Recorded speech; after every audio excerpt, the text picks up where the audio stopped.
Working from home during uncertain times like these can be quite difficult and it could throw us off. So, I'm going to share with you three neuroscience techniques that you could use to create a reward zone even while all of this looks like a threat.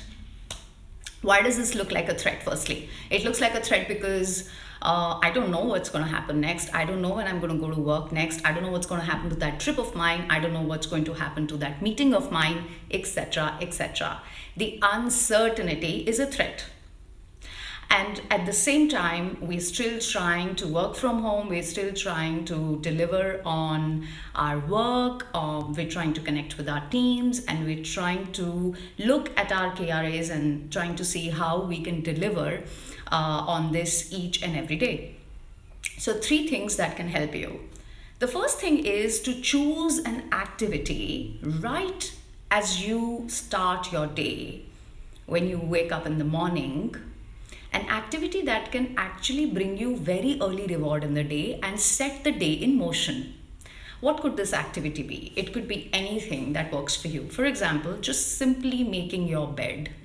That gives you a really clean bed, number one. So even in the night when you come back to sleeping, you really feel good about it.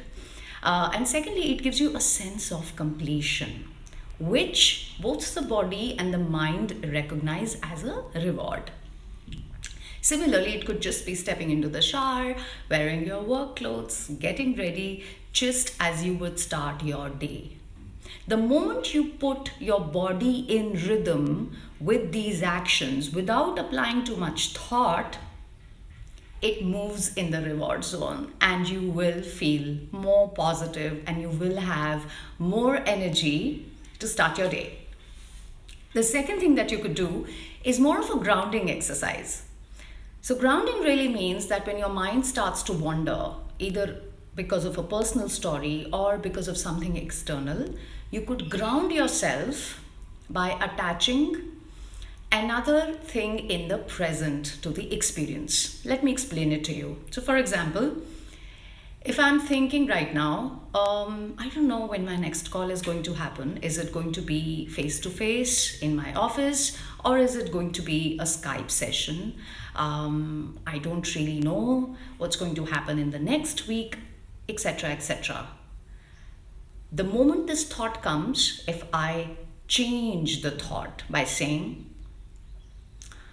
so these are uncertain times and I am not sure what's going to happen, and the table feels cold. Now, what we've done is we've brought the thought to the present. We have brought the, our feelings to the present. We have brought the body's attention to the present. And it could be anything. But how can you bring it to the present? It could even be, if you're standing, for example, just feeling the ground beneath your feet. Now, it's not easy to remember this exercise, especially when our mind is wandering. But if you do and practice this grounding technique, which is the moment your mind starts wandering, the moment your mind starts thinking, the moment your mind starts worrying or overthinking or analyzing, you hold yourself and you attach it to something in the present. It could even be a cup of tea and you could say, I'm not too sure about whether I will go to office next week. And this cup of tea is warm. And you hold the cup of tea and you experience the warmth. And in that moment, you return to the present. So it helps you to ground yourself. The third thing that you could do is to label your own emotions. We will have a lot of emotions around anxiety, around nervousness, around, we could get irritated, we could get frustrated.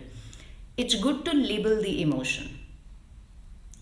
And by labeling the emotion, what we are doing is we are acknowledging that, yes, I have this trigger, but I'm not going to respond on the trigger, right? So by acknowledging the trigger, we help the limbic or the reptilian brain to settle down, and we don't react on the reptilian brain's instructions. It does not become our master.